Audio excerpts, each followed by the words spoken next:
Afternoon once again, this Sabbath day. This week we will be continuing with the topic that we partly done last week on the secret rapture. We found out last week that this is one of the teaching that is very prevalent within the Christian world today, and it's preached a lot by most denominations, Christian denominations. So the secret rapture, part 2. We ended last week bringing in the Jesuits, which was a group that was formed by the Catholic Church, by the Vatican, to counter the Reformation that was taking place in Europe. That Reformation was spreading all over Europe, and the people were enlightened by the truth of the Bible, and they were moving out of the Catholic Church. So what they had to do was to form this Jesuit group to counter that movement. So that was where we ended last week, and we'll try and continue from there today. We'll ask the question that we raised last week. How does this secret rapture divert attention away from the papacy? You can remember, and we learned last week that the Jesuits were formed for that very reason, to turn the attention of the people away from the papacy, whom the reformers were pointing at and preaching that he was the Antichrist. He was the beast of Revelation 13.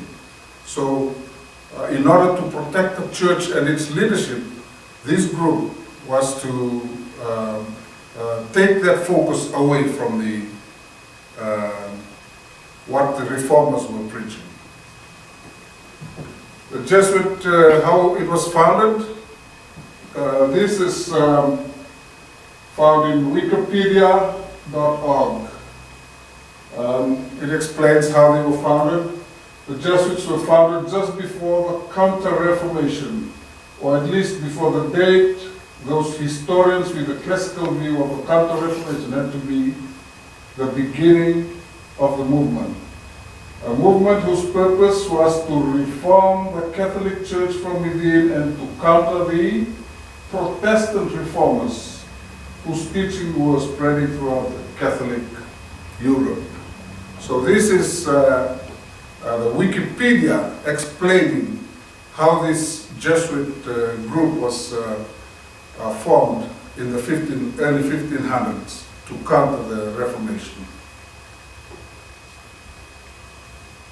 This was what the reformers were talking about during that period. We learned about Martin Luther, the German, monk. He was training to become a priest, and he found a Bible in the library, and then he sat down and read through it, and he found out the mistake in the Catholic teachings.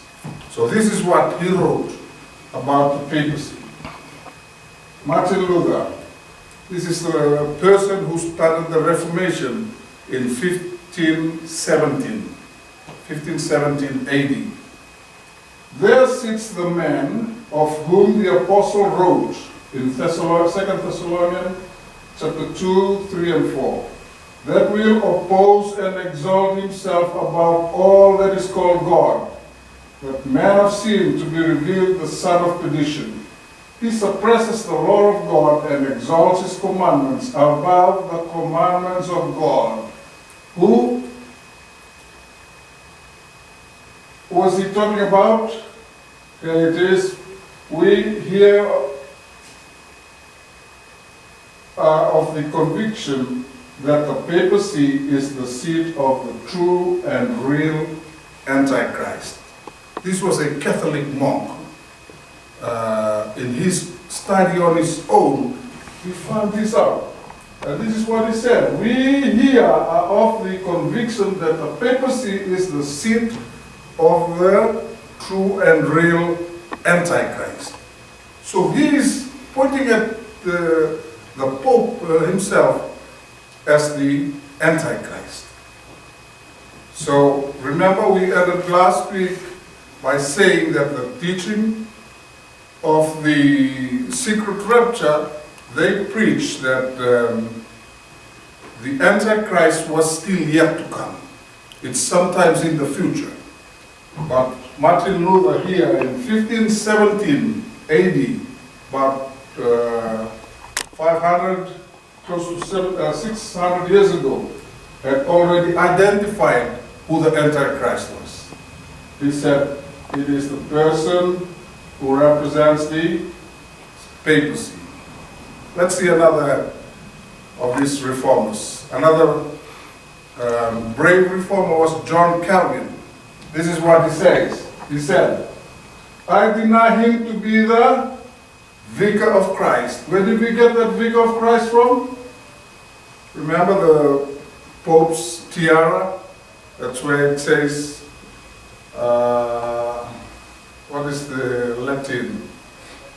Which translated in English says, vicar, there is a vicar of Christ. "I deny him to be the vicar of Christ." He's referring to the papacy. He is Antichrist. "I deny him to be the head of the church." John Calvin, recorded in those books. So this is another reformer, very famous reformer of the 15 and 1600s, John Calvin, who is very open, saying that he is the Antichrist. He wasn't the vicar of Christ, as claimed. Another person, John Knox. Listen to what he said.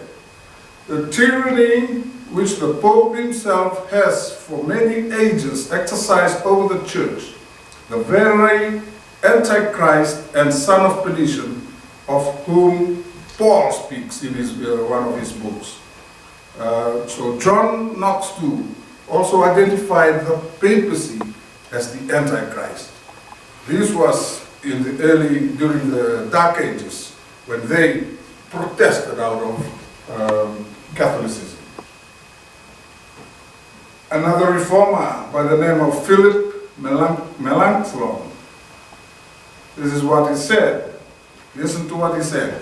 "It is most manifest and true, without any doubt, that the Roman Pontiff, with his whole order and kingdom, is very Antichrist. Likewise, in 2 Thessalonians chapter 2, Paul clearly says that the man of sin will rule in the church by exalting himself above the worship of God." That's Philip Melanchthon. And his writings are found in that book, The Prophetic Faith of Our Fathers, volume 2, page 296. Another famous person, Sir Isaac Newton. This is what he said. "But it," referring to the papacy, "was a kingdom of a different kind from the other 10 kingdoms, referred to in Daniel 7, chapter 7, verses 7 and 8. And such a seer, prophet, and king is the Church of Rome," referring to the little horn of Daniel 7. So him also, Sir Isaac Newton, was referring to the Church of Rome, or the papacy, as the Antichrist. So these are the words of the reformers that came out of Catholicism during those Dark Ages, from 538 AD, 538 AD to 1798. Another famous person, John Wesley. This is what he said: "Romish papacy. He is, in an emphatical sense, the man of sin," referred to in Revelation as well. And that's found in his book, Antichrist and His 10 Kingdoms. And finally, Samuel Lee, a 17th century Rhode Island minister. This is what he said. It is agreed among all main lines of the English church that the Roman pontiff is the Antichrist. So, we see, during the Dark Ages, during the Reformation period, all these reformers have already identified to us who the Antichrist is. The secret rapture theory is saying that the Antichrist is still in the future. He is yet to arrive on the scene. And when he arrives, he will arrive just before the tribulation period. So you see, there's contradiction between what the reformers who broke out of the Catholic Church in the past are saying as against what is preached in the evangelical groups today about who the Antichrist is. So let's move forward. Which time period was this? It was during the Dark Ages when all those reformers were speaking out. It's in history it's known as the Middle Ages, and it's from 538 to 1798 AD. Reformation started in 1517. Can you see that was somewhere here? About 1,000 years after the rule of the Roman pontiff, which started in 538. So 1,000 years had already passed when the Roman pontiff was in control of whole of Europe. That was called the Dark Ages, where millions of people were killed because they went against the church. So therefore, the time period we're talking about here is from 1517 onwards. That was nearly 1,000 years of papal rule. From 538 to 1517, that's close to 1,000 years. Now, during that time, millions were killed by the church for clinging on to their traditional belief, of the disciples of Jesus. Remember, 538 AD, the disciples lived during the first 100 years, from 31 AD, when Jesus died, till 538, that's about 500 years. So during that 500 years, the first 100 years was when the influence of the disciples of Jesus was felt.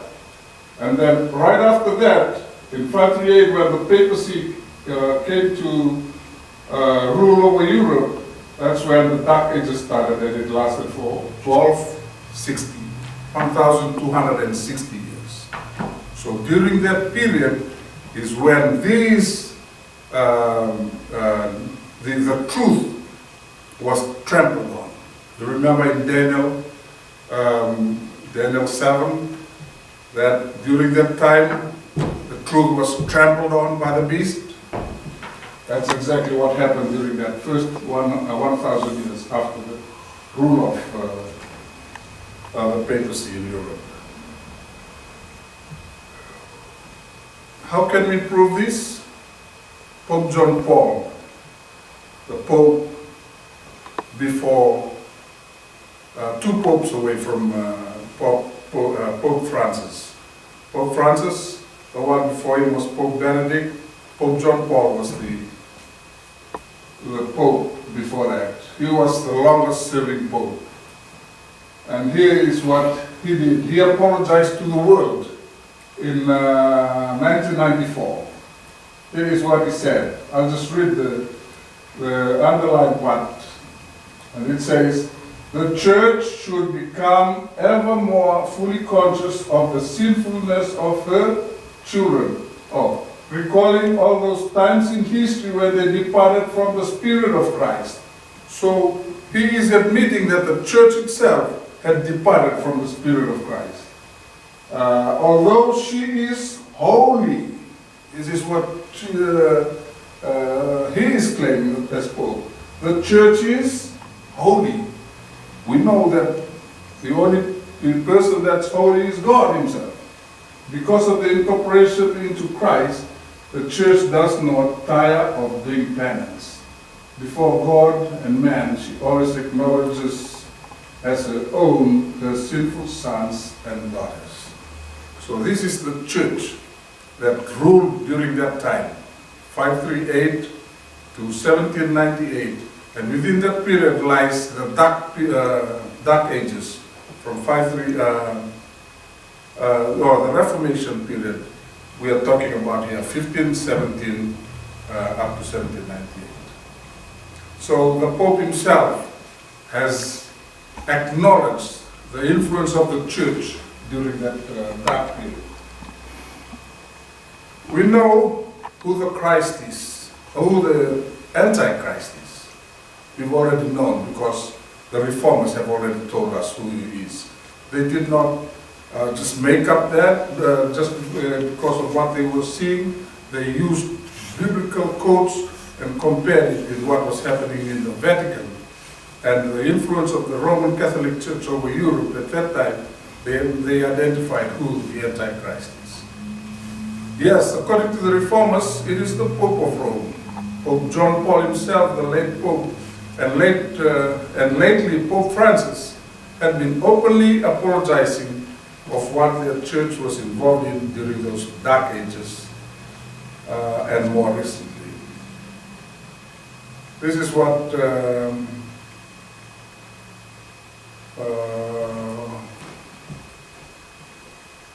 I think this is Pope Francis said. Pope Francis, this is what he said. As Bishop of Rome and Shepherd of the Catholic Church, I plead for mercy and forgiveness for non-evangelical behaviors by Catholics against Christians of other churches.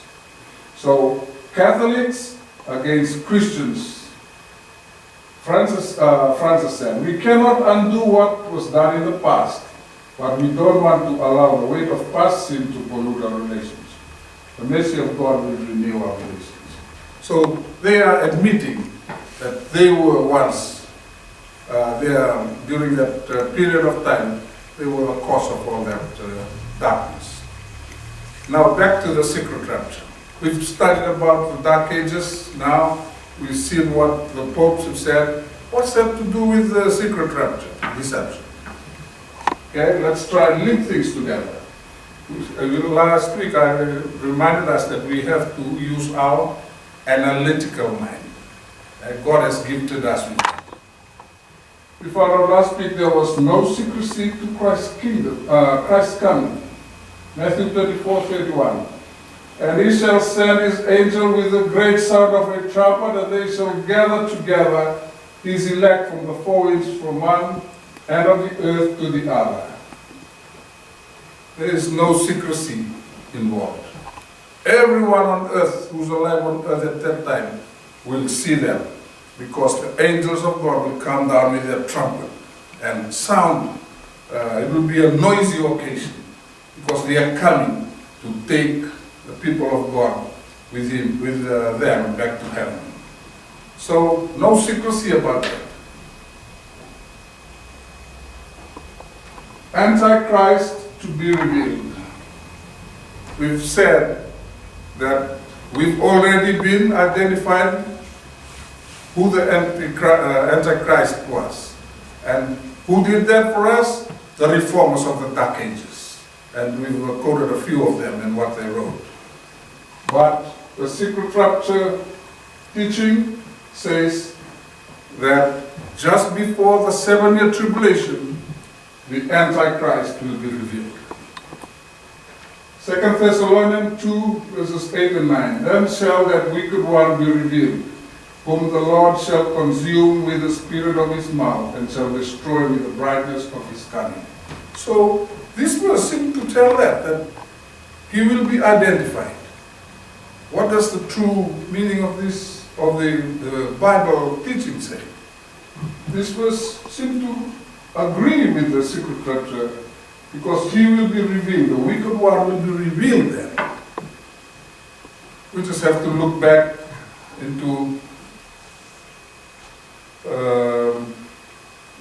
what is happening today. Who is the most famous person on this earth?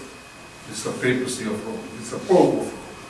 He is the most, and people look up to him as a religious leader. He looked up to him because of the involvement of the Catholic Church in every facets of our life. So, no one, if we try and tell them that that's the Antichrist, the representative of the devil in this world, who will believe him? Because of so much involvement of the Catholic Church in today's world. The wicked one shall be revealed. The Bible teaching says he's already been identified. The papacy. But who believes that today? They believed it during the Dark Ages. That's why they all came out of the Catholic Church. Today, all these churches are going back to the Catholic Church. They're signing up agreement, apologizing to the church because of their ancestors protesting out of the church. So who will believe this? The secret one, the wicked one, will be revealed. So today we all know that the papacy is not the Antichrist. So come a time when this truth will be revealed. And who does God depend on to do that? You and me. You and me who know what the truth is. He relies on us to tell the whole world who the Antichrist is. It's already been identified. People were killed for identifying that. Identifying the papacy during those Dark Ages, and expect to be killed too during this time when you teach the truth. Contradiction of belief. Those advocates of the secret rapture theory say that Antichrist is yet to be known. This is contrary to what the reformers believe, as we have read their interpretations. They've already identified who the Antichrist is, that man sitting in the Vatican. According to the reformers, those are the same quotes that we've just gone through. John Wesley, Samuel Lee, John Calvin, John Knox. So these people have specifically identified, he is the Antichrist, that John Calvin. John Knox said, the very Antichrist and the son of perdition. It's the Pope himself. So it's very clear. If we go back to this 2,300-day prophecy we find in Daniel 9, John says, little children, it is the last time, and as ye have heard that Antichrist shall come, even now are there many Antichrists, whereby we know that it is the last time. So John lived during this period. During this period, when 27 AD was when Jesus Christ was anointed in the Jordan. 31 AD was when he died on the cross at Calvary. 457 BC was when the command was given to rebuild Jerusalem from Babylon. 408 BC was 49 years later when they completed the rebuilding. 483 years later came to 27 AD when Jesus was baptized. And you see that this prophecy specifically identifies Christ in here. His anointing in the River Jordan and his death. These are two main events in Christianity that we uplift because it exposes Jesus Christ to us. And then we have these Dark Ages from 538 to 1798. The 2,300-day prophecy starts from 457 up to this year with a question mark, 1844, the Great Disappointment. William Miller and his group were involved in this. So that was after the 1798, when General Badia took the Pope prisoner from Italy. So 1844 from 457 is 2,300 years. So we see that this prophecy uplifts Jesus because it's right there in the center. What does the secret rapture do to this prophecy? Antichrist has been in existence since the time of Jesus, as we see in that verse by John. Antichrist equals against Christ. The rapture teaching denies the existence of the Redeemer, Savior, Jesus Christ, by moving the 7-year period, which specifically points to him well into the future. It then calls it the 7 years of tribulation for the ungodly. We have found this chart. We looked through this chart last week, and we've identified that this 7-year period was that 7-year period from 27 AD to 34 AD. But what the secret rapture does is it takes that 7-year period and takes it right into the future. It's 7 years of tribulation. So it's moved from there, from here, after the 62-week. After the 62-week period, moved it from there right to the end here. And they say that 1 week, that 7-year period, has moved from here right to the other end. That's how it removes Jesus out of the equation.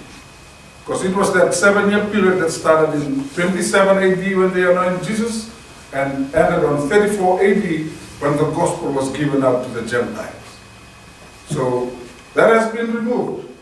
So they took that 7 years, put it right at the end of time, and they say that it is this 7-year tribulation, and rapture took part in this just before the tribulation. Secret rapture. You see that this teaching has removed the focus from Jesus, who the focus should have been, to something that is completely out of place. Christ removed. It removed the significance of Christ's earthly mission and his death, but highlights the human effort to stay clean in order to qualify for the secret rapture. Christ has been removed from the equation. Dark Age period removed. This is the other thing that's been removed from the prophecy. Remember when we, if I could just move back to that chart.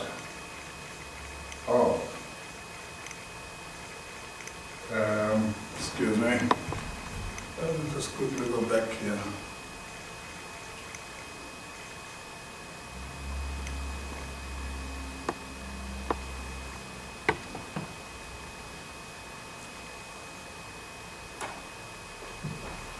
If I can quickly go back to this chart, this Dark Age period is here, within that 2,300-day prophecy, is in here, from 538 AD to 1798 AD. This period too, the significance of this dark period of time has been removed from the equation now, because they said that they took that 7-year period and put it right at the end and said this is the 7 year of tribulation. So that period has also been removed together with this, the significance of Jesus Christ in this prophecy. So let's see what that affects. Christ is removed. The other thing is the Dark Age period removed. Why do they have to remove the Dark Age? The very period that the truth was trampled on was removed also. Who trampled on the truth? It was the beast of Revelation 13. This period is significant because it exposes the deeds of the papacy during the 1260 years it was in control, which in history is called the Middle Ages or the Dark Ages. Formation of the Jesuit after 1517 Reformation led by Martin Luther also fall within that Dark Age period. So that has removed the formation of the Jesuits, which also fall in that time period. Appearance of Jesuit interpretation that removed the focus from the papacy. They came in about that same time period and they introduced teachings like this pre-tribulation, and there's the historism and so many new teachings just to confuse the world. And as I've said, the reformers of the past have already identified who the Antichrist was. In conclusion, in these last days, the papacy and the Catholic teachings will become very prominent. That's what we as Christians should be able to discern. The Catholic teachings that have come into the churches of today. The secret rapture and its deception was specifically meant to divert the attention away from the papacy, because he's doing good works all over the world. Wherever he goes, millions come to see him. So the focus is taken away from him and what him and his organization did during those dark ages and well into the future. Focus is taken away from the papacy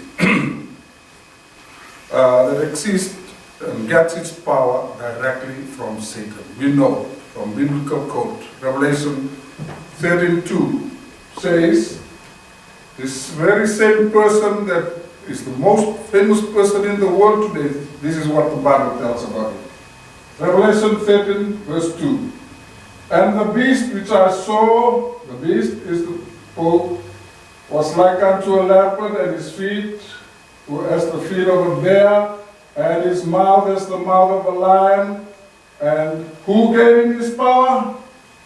The dragon, Satan himself, gave the beast, the Pope, the papacy, its power. Gave him his power and his seat and his authority. So we know, even though when we know the scripture, when we know the prophecy, even though he's the most famous person in the world, the only person who will know who this real person is, he is the Antichrist. He is the beast of Revelation 13. And he gets his power directly from Satan. That's where we will end this study on the secret rapture, and we'll ask God to clarify some of the parts that is not very clear and help us see the truth in these last days that we're living. Let us pray.